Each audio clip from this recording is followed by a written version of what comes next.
J'aimais déjà bien, mais j'aime encore mieux. Et la fertilité, on la méconnaît certainement. Et je pense que c'est un passage obligé. Et de voir surtout qu'on a un sol vivant. J'espère pouvoir la remettre un jour à quelqu'un qui poursuivra mon œuvre. Ouais. Ça va aller?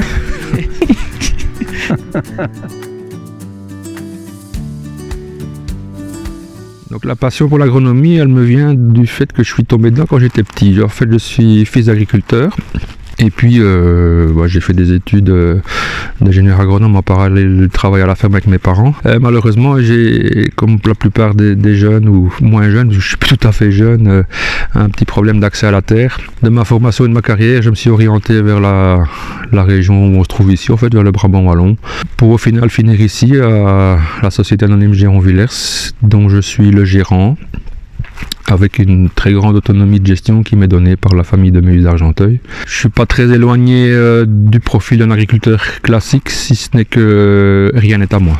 J'ai exactement les mêmes prises de risques dans la prise de décision et les mêmes risques à manager, puisque mon revenu dépend entièrement du revenu de l'activité agricole. En culture, on a une rotation diversifiée, on fait des céréales, du colza, des betteraves, des pommes de terre, des petits pois de conserverie, encore un peu d'endives, voilà pour les grandes lignes, de l'orge de brasserie que j'aime beaucoup.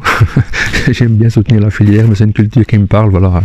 Faire de l'agroécologie et en plus rentrer dans une filière qui valorise ce travail-là de changement de pratique, c'est quand même plus qu'intéressant et à soutenir. Donc j'ai progressivement réintroduit un petit peu d'élevage sur la ferme, d'une part par l'activité d'accueil de chevaux en pension qui est gérée par mon épouse Sandrine.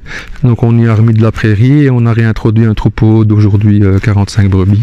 Bon, le changement pour la ferme de Giron-Villers ici, il a été progressif, mais intense à la fois. Il y a eu plusieurs années de transition. On a commencé par se poser beaucoup de questions sur le travail du sol. Ce qui est suivi après, supprimer le labour, toujours avec des visées économiques. On n'est pas là pour perdre de l'argent, certainement pas. Et quand on supprime le labour, il faut parfois réorienter sa rotation. C'est plus au cas par cas, avec deux lignes directrices. Essayer de faire des rotations qui permettent de régénérer les accidents culturaux qu'on peut avoir. Une récolte en conditions limites, un peu trop humides, il faut 2 années de culture favorable pour restaurer la vie du sol, la structure du sol. Et le deuxième pilier dans cet axe-là, c'est une rotation axée sur 2 cultures de printemps et 2 cultures d'hiver, parce que là, on a un très très gros levier désherbage. C'est un puissant outil de gestion de la flore adventice au sein des parcelles. Un autre levier après réduction de travail du sol, ça a été ramener de la biodiversité dans la plaine. Alors la biodiversité, il y a plusieurs leviers.